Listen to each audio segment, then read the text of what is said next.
Hello. Last class में अपन ने मोलरता and मोललता देख ली थी। अपने लास्ट में पढ़ा था मोलल्टी। इसे छोटे एम से करते हैं। इसका फॉर्मूला क्या होता है कि मतलब n solute into 1000 y weight of किसका, विलियन का, इन ग्राम, है ना। यही फॉर्मूला लिखा था अपन ने, है ना। तो एक मोलल विलियन क्या होता है, 1 मोलल सॉल्यूशन। एक मोलल विलियन का मतलब क्या होता है कि 1 केजी या 1000 ग्राम में 1 मोल विलय हो।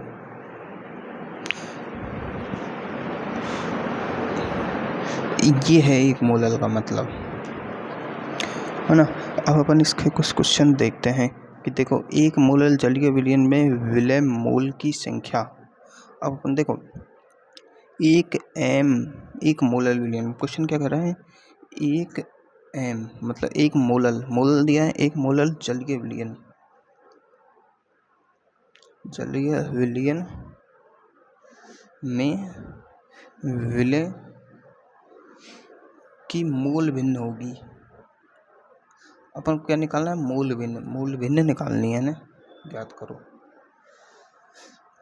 अब एक मोलल विलयन है, मतलब एक मोलल का मतलब क्या होगा, 1 केजी में विलय के कितने मोल है, विलय का 1 मोल है। एक मोलल विलयन का मतलब यही है ना। अब ठीक है, अब 1 केजी का मतलब यहाँ पर 1000 ग्राम है ना। अब यहाँ पर अपन क्या करते हैं कि अपन जल के मोल निकालते हैं। अब जल के मोल कितने होते हैं, जल के मोल अपन ने देखा था कि जल की जो मोलरता होती है वो क्या होती है, 55.55, यानी 1000/18। ये पिछली भी क्लास में अपन ने क्वेश्चन में सॉल्व करके चेक कर लिया था, है ना। तो होते हैं 55.55 मोल। अब देखो, कैलकुलेशन के लिए ये बेस्ट है। आंसर अगर इसमें दे रखा हो ऑप्शन में तो ये टिक करना है, पर कैलकुलेशन के लिए ये बेस्ट है ना। तो इसका यूज लेंगे अपन। अब देखो, मोल भिन्न क्या होती है, मोल भिन्न का मतलब मोल भिन्न x होती है। अभी किसकी पूछ रहा है, विलय की मोल भिन्न। क्वेश्चन में दिया है विलय की मोल भिन्न, यानी XA पूछ रहा है अपन को, XA। अब क्या होगी मोल भिन्न, विलय के मोल बटे टोटल मोल। मोल भिन्न यही तो होती है, खुद के मोल बटे टोटल मोल। खुद के मोल मतलब n सॉल्यूट बटे n टोटल। अब ये क्या होगी, n सॉल्यूट कितने हैं, ये तो यहाँ से अपन ने 1 केजी में 1 मोल है, तो 1 बटे यहाँ से लेंगे अपन 55.55, या फिर अपन ले सकते हैं इसको सॉल्व करने के लिए और प्लस टोटल मोल प्लस 1 मोल, n टोटल यही तो होगा। ये तो देख, जल के मोल निकाल लिए अपन ने, जल के मोल निकाले। जल के मोल कहाँ से आए, एक मोलर विलयन से आए ये। देखो, जल है, उसके लिए मैंने बताया था कि आयतन व भार बराबर होते हैं, आयतन और भार बराबर होते हैं, मतलब केजी बराबर होता है लीटर के, जल के लिए, है ना। तो जल की मोललता यहाँ पर ना, जल की यानी शुद्ध जल की, एक बात है, शुद्ध जल की मोललता व मोलरता बराबर होती है। तो यहाँ पर 1 m जलीय विलयन लिया है ना, यहाँ पर 1 m जलीय विलयन लिया है, तो इस 1 m जलीय विलयन बराबर होगा 1 m जलीय विलयन, यानी 1 मोलल जलीय विलयन बराबर होता है 1 मोलर जलीय विलयन के। तो अपन ने पिछले लेक्चर में 1 मोलर जलीय विलयन में जल के मोल निकाले थे, वो कितने आए थे, जल की मोलरता कितनी आई थी, 10/18। ये जल के मोल आए थे, शुद्ध जल के मोल, है ना। तो यही तो अपन यहाँ यूज़ ले सकते हैं, क्योंकि जल का जो आयतन और भार है वो बराबर होता है 25 सेंटीग्रेड टेम्परेचर पर 1 atm दाब पर। क्यों? क्योंकि यहाँ पर टेम्परेचर बढ़ाया नहीं जा रहा है ना, इसलिए टेम्परेचर में कोई चेंज नहीं आया है, तो जल के मोल अपन ये ले लेंगे। अब जल के मोल तो ये हैं, और सॉल्यूट के मोल कितने हैं? 1, क्योंकि 1 मोलर विलयन का मतलब है 1 kg विलायक में विलय के 1 मोल।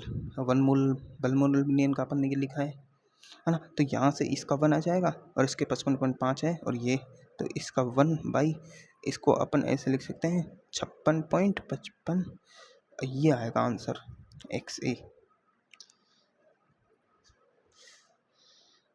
यहाँ से इन दोनों को जोड़ देंगे तो, और जो लगभग आ रहा है 0.017, ऐसे होगा ये क्वेश्चन। अब देखो अगला क्वेश्चन करते हैं। अगला क्वेश्चन क्या है कि 1 m ग्लूकोज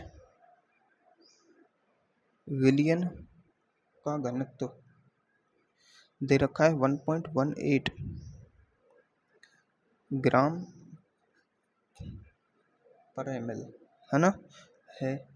विलयन की मोललता होगी,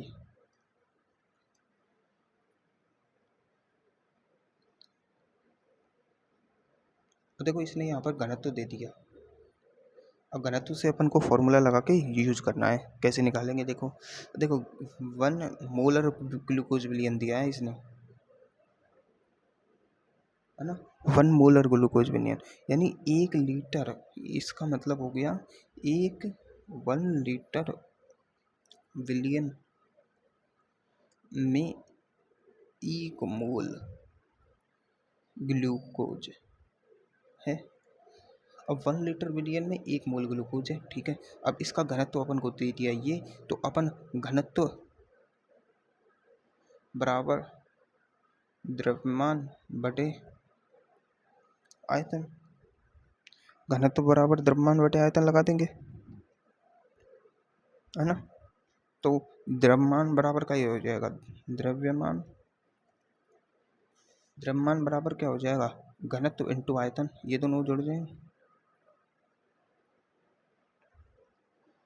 अब घनत्व इंटू आयतन करेंगे, घनत्व कितना है 1.18 इंटू आयतन कितना है 1 लीटर, तो इसका द्रव्यमान आएगा 1.18 kg। रुको, यहाँ पर ये देखो यूनिट का खेल है, गलत। यहाँ पर ग्राम पर ml में है, ये लीटर में है, तो इसको करेंगे अपन 1000, इसको 1000 ml करेंगे, तब जाके कितना हो जाएगा 1180 ग्राम, 1180 ग्राम हो जाएगा, है ना।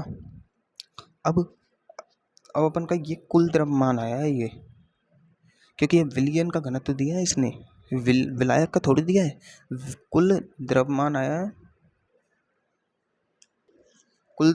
है, ये 1180, मतलब कुल विलयन का।